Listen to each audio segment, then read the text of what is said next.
Muita gente parece não se lembrar ou não sabe mesmo o que foi o governo petista no poder. Esse vídeo aqui é especialmente para aquele seu coleguinha, né, que não conhece os governos petistas, muitas vezes sequer nasceu para viver os governos petistas e que tá pensando em votar no Lula, né, como boa parte do eleitorado está pensando. É sempre bom a gente relembrar tudo que o PT fez, como ele foi corrupto e autoritário, citando exemplos um a um e como não é solução para o país coisa nenhuma.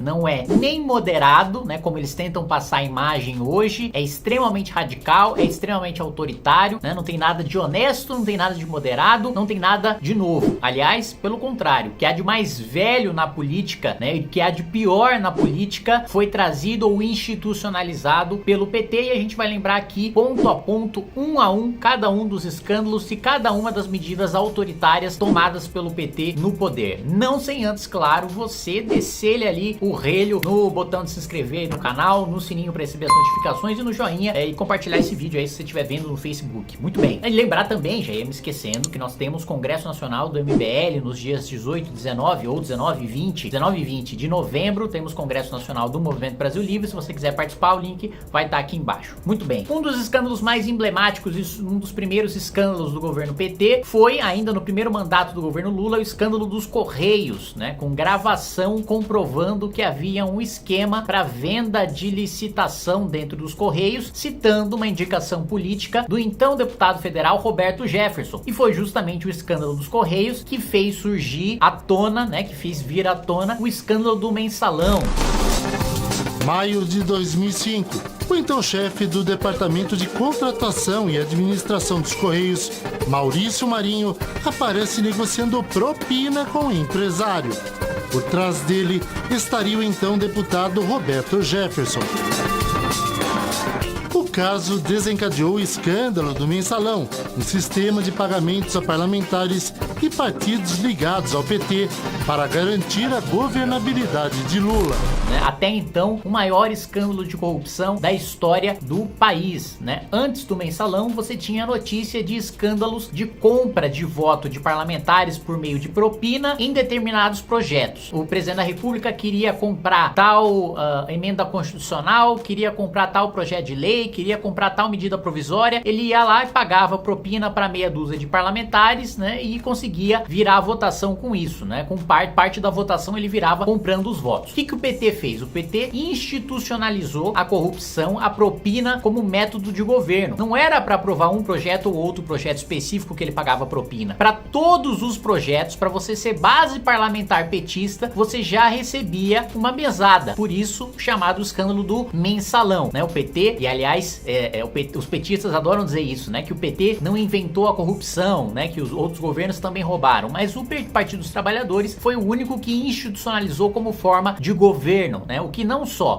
mostra de corrupção extrema, né? Você submeter um poder ao outro por meio da propina, como também mostra de autoritarismo, né? Muito bem. Caso Delcídio do Amaral. Delcídio do Amaral era líder do governo PT no Senado e ele tentou comprar o silêncio de um delator que estava prestes a delatar Lula e Dilma. Acabou sendo preso justamente nessa tentativa de comprar o delator, né? Que delataria os escândalos de Lula e de Dilma, aos quais eles responderiam posteriormente. O senador Delcídio do Amaral, o chefe de gabinete Diogo Ferreira e o advogado Edson Ribeiro tiveram encontros com Bernardo Cerveró, filho do ex-diretor da Petrobras, Nestor Cerveró, preso na Operação Lava Jato. Essas conversas foram gravadas por Bernardo. Nelas, o senador teria empreendido esforços para dissuadir Nestor Cerveró de firmar acordo de colaboração com o Ministério Público, ou para evitar que ele delatasse o parlamentar e André Esteves, controlador do banco BTG Pactual. Ainda de acordo com o Ministério Público, o senador teria prometido atuar junto aos ministros do STF para conseguir uma promessa de liberdade para Cerveró. Nas conversas, teria sido planejada a fuga de Nestor Cerveró para o Paraguai e de lá para a Espanha. Eu já até pensei, a gente está pensando em ir pela Venezuela, mas acho que deve se sair com tornozeleira, tem que tirar a tornozeleira e entrar. Eu acho que o melhor jeito seria um barco. Mas porque aí chega na Espanha, pelo menos você não passa por imigração na Espanha. Cassação de José Dirceu. Zé Dirceu, né, uma das principais mentes do PT, né, um dos principais mentes por trás do governo Lula e também do governo Dilma, era um líder incontestável do PT, foi cassado, né, pela Câmara dos Deputados, justamente pelos escândalos envolvendo os Correios e a Petrobras ainda no governo Lula. Silêncio no plenário quando o deputado José Dirceu começou seu discurso de defesa. Dirceu lembrou seu passado político, negou ser o chefe do mensalão e afirmou que não existem provas contra ele.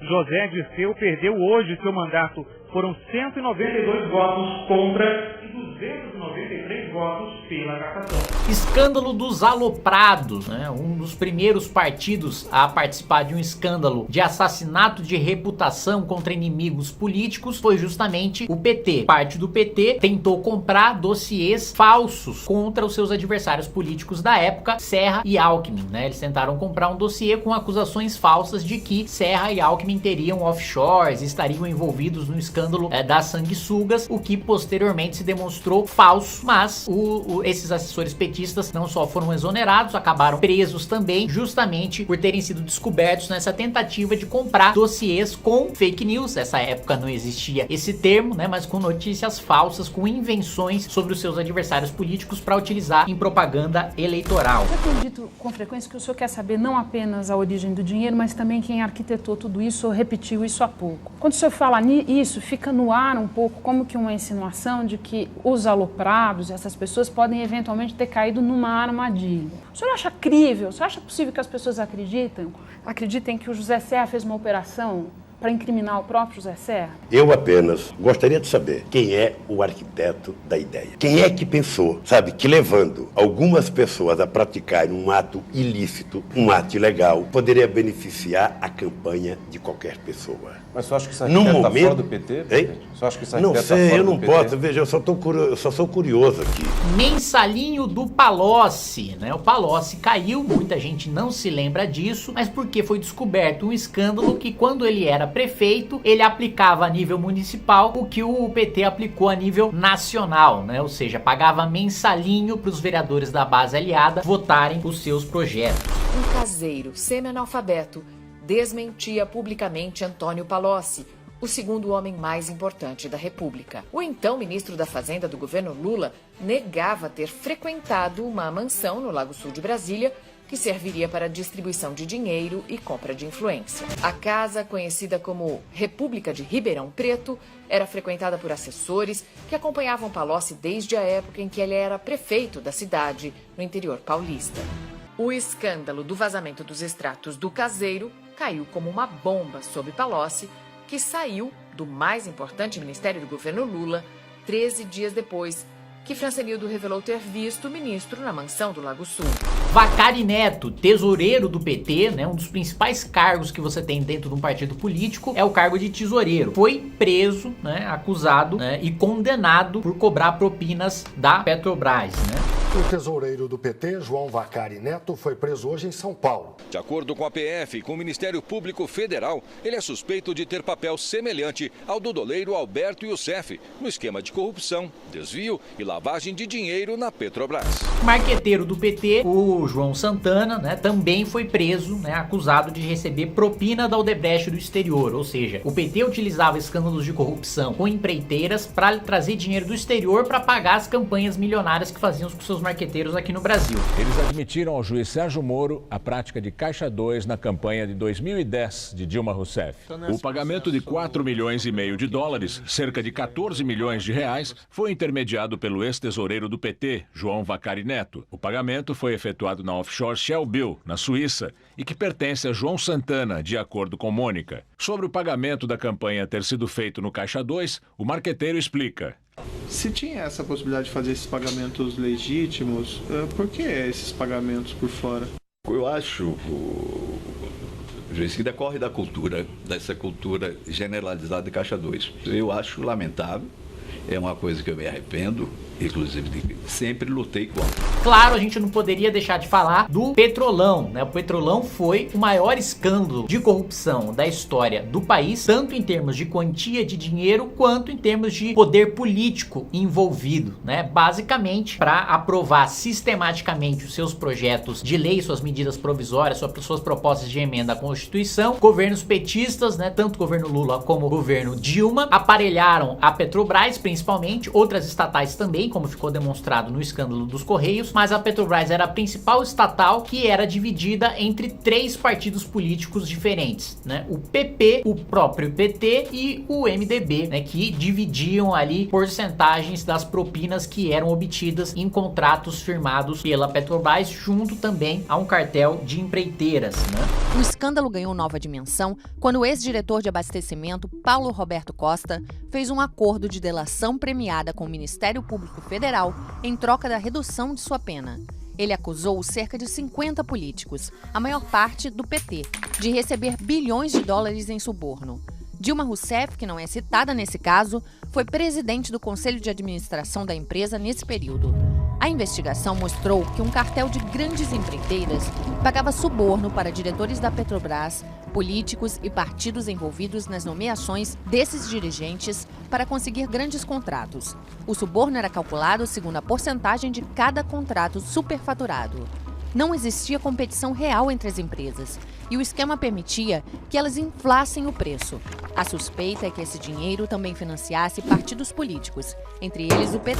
Blogs sujos, né? Hoje é muito comum a gente ouvir falar de blogueiros financiados para divulgar fake news, mas, né, quem instituiu essa prática no Brasil foi o PT, né? Com uma tabela que vocês podem observar do quanto o Partido dos Trabalhadores financiava seus blogs sujos para difundir mentiras e ataques contra os seus adversários políticos, para promover assassinato de reputação de pessoas inocentes simplesmente porque essas pessoas discordavam do PT. Esse financiamento de blog sujo é uma das demonstrações do autoritarismo petista e de como ele já gestava, né, o que chama-se hoje de gabinete do ódio. Da mesma maneira, o PT já gestava com o escândalo dos aloprados, né, o escândalo dos dossiês e também o financiamento de blogs sujos, né? Para você ter uma ideia, o objetivo do PT sempre foi e sempre será ter a hegemonia dentro do campo da esquerda, não ter nenhum competidor, nenhum partido, nenhuma figura da esquerda que consiga bater de frente com o petismo, né? Por isso o PT sempre é cabeça de chapa, sempre o PT não aceita negociar nada com nenhum outro partido, não aceita indicar vice, né? Não aceita ser coadjuvante. O PT sempre precisa ser cabeça de chapa porque é um partido hegemônico, é um partido que busca existir sem nenhum tipo de resistência, muito como o stalinismo perseguia suas dissidências mais do que lutava contra os tais inimigos externos, e o PT também criou seus próprios inimigos externos para jogar a culpa das suas crises, né? Mas isso é assunto para outro vídeo. Exemplo desse autoritarismo e desse caráter hegemônico do PT são os ataques baixos feitos a uma também esquerdista, Marina Silva. Marina Silva foi durante algum tempo aliada do petismo, foi ministra inclusive de governo petista, só que depois que saiu do governo e se tornou adversária, o PT começou a atacá-la da maneira mais baixa possível, né? Dizendo que ela estava compromissada em tirar comida da mesa dos mais pobres e acabar com programas sociais. Marina tem dito que, se eleita, vai fazer a autonomia do Banco Central. Parece algo distante da vida da gente, né? Parece, mas não é. Isso significaria entregar aos banqueiros um grande poder de decisão sobre a sua vida e de sua família. Os juros que você paga, seu emprego, preços e até salários. Ou seja, os bancos assumem um poder que é do presidente e do Congresso, eleitos pelo povo. Você quer dar a eles esse poder? Coligação com a força do povo.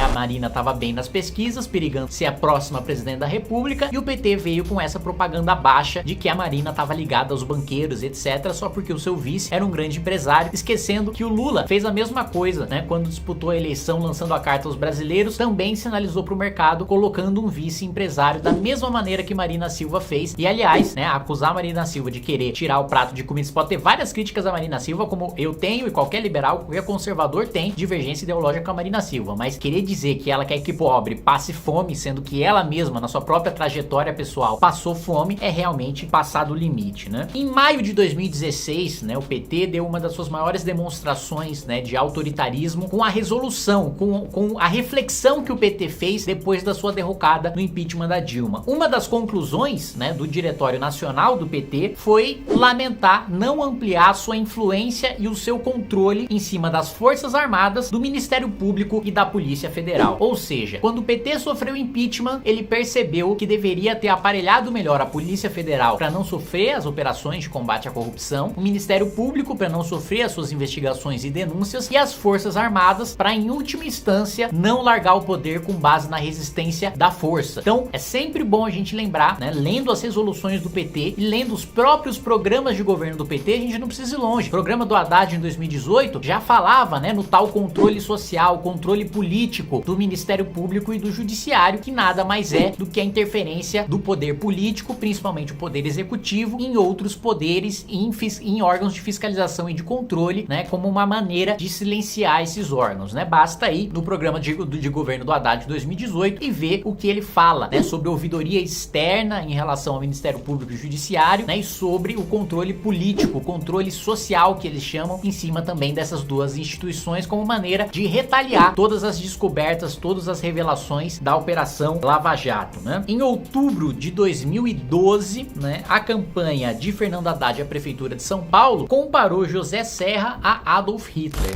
Eleições 2012. Fernando Haddad, do PT, diz que não vai pedir desculpas a José Serra, do PSDB, por causa de um vídeo postado no site de campanha dele. O clipe de um rapper que põe lado a lado a foto do tucano e do líder nazista Adolf Hitler. O vídeo intitulado "E Agora José" foi publicado com destaque no site de campanha do petista Fernando Haddad. Em outro momento, a imagem de Serra é comparada à do nazista Adolf Hitler. Veja só, José Serra, né, todo mundo também, mais uma vez, você pode discordar o máximo do Serra. O Serra é um social-democrata, né? Você pode ter discordâncias como liberais discordam do Serra, conservadores discordam do Serra. Agora, comparar o Serra a Adolf Hitler é realmente, você precisa ir muito baixo, né, pra debaixo do alçapão, do fundo do poço da política, né, e da propaganda enganosa, né, de uma propaganda bizarra, para você chamar alguém como José Serra de nazista, né? E o Lula, o petismo, não fez isso uma vez só, né? O Lula, né, sempre se queixou que no debate político, né, ele disse o seguinte: durante as eleições, né, o Aécio e o seu partido estavam atacando a Dilma e o PT como faziam os nazistas durante a Segunda Guerra Mundial. E ainda disse, né, citando a Bíblia, que os do PSDB são mais intolerantes que Herodes, que matou Jesus Cristo por medo de que chegasse a ser o que foi, né? É realmente um negócio bizarro. E nós temos também revelações, vou colocar aqui a manchete e o link para vocês, né, de que você teve também financiamento petista para criação de perfis falsos no Twitter e para manutenção de blogs e de ataques e a disseminação de conteúdo falso por meio de perfis falsos financiados pelo PT para assassinar a reputação de seus inimigos políticos. No caso, na época, Dilma disputando a eleição contra José Serra, o PT pagou perfis falsos em redes sociais para disseminar notícias falsas. É sempre bom lembrar, hoje o petismo fala muito, né, de fake news, né, fala muito de preservação dos ataques aos jornalistas e etc, mas parecem que se esquece do seu passado recente, né, em que eles mesmos insuflavam, chamavam a imprensa de principal partido da oposição, insuflavam a sua militância, a ponto da sua militância já chegar até a agredir jornalistas. Vocês podem ver isso aí, tá amplamente documentado, e também, né, a ponto de criar listas negras com jornalistas, né, lista negra de partido político contra jornalista, né, uma medida absolutamente autoritária, totalitária, né. Mais do que isso, Lula chegou a tomar uma medida concreta contra um jornalista estrangeiro do New York Times, né, que revelou aí o vício do Lula por bebida, e aí ainda disse o seguinte: veja só essa fala do ex-presidente: se eu deixar que me chamem de bêbado sem fazer nada, isso ele estava tentando mandar de volta para os Estados Unidos esse jornalista do New York Times, estava tentando caçar o visto dele aqui no Brasil. Olha só que absurdo, que medida, uma das medidas mais autoritárias que você pode tomar é mandar um jornalista para fora do seu país porque ele falou mal no governo, né? Coisa assim, realmente de ditadura, de regime totalitário. E ele diz o seguinte, para se justificar: se eu deixar que me chamem de bêbado sem fazer nada, daqui a pouco alguém vai dizer que eu sou gay e vocês também não vão deixar eu fazer nada. Veja só que sujeito tolerante, né? Que sujeito democrático. Como é que você se sentiu em 2004 quando o governo Lula lhe ameaçou de expulsão? A matéria que você fez sobre as preferências etílicas do presidente foi pesada? Eu enfrentava a ameaça de ser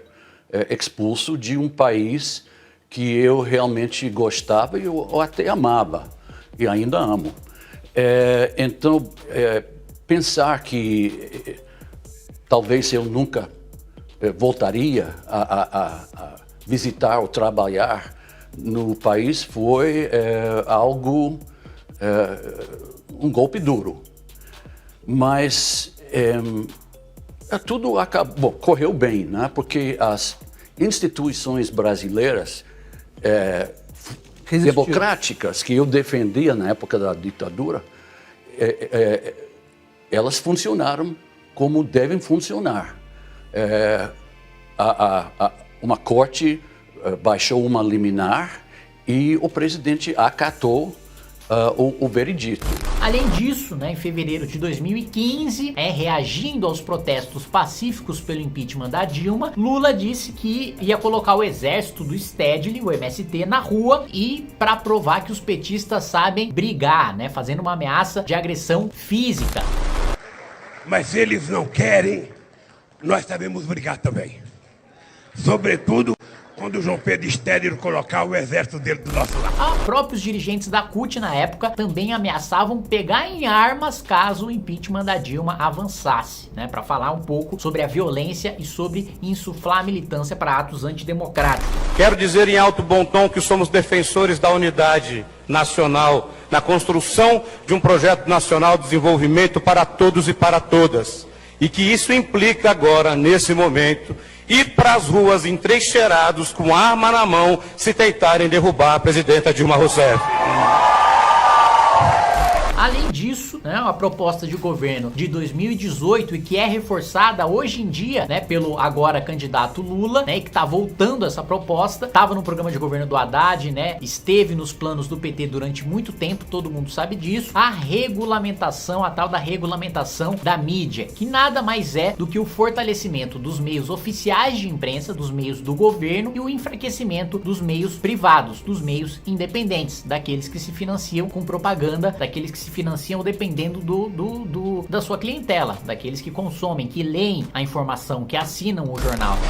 Quando votar, pode ter certeza que se a gente voltar a governar esse país, a gente vai fazer sim a regulamentação dos meios de comunicação, e eu tenho certeza que vocês podem ter certeza que nós vamos fazer isso.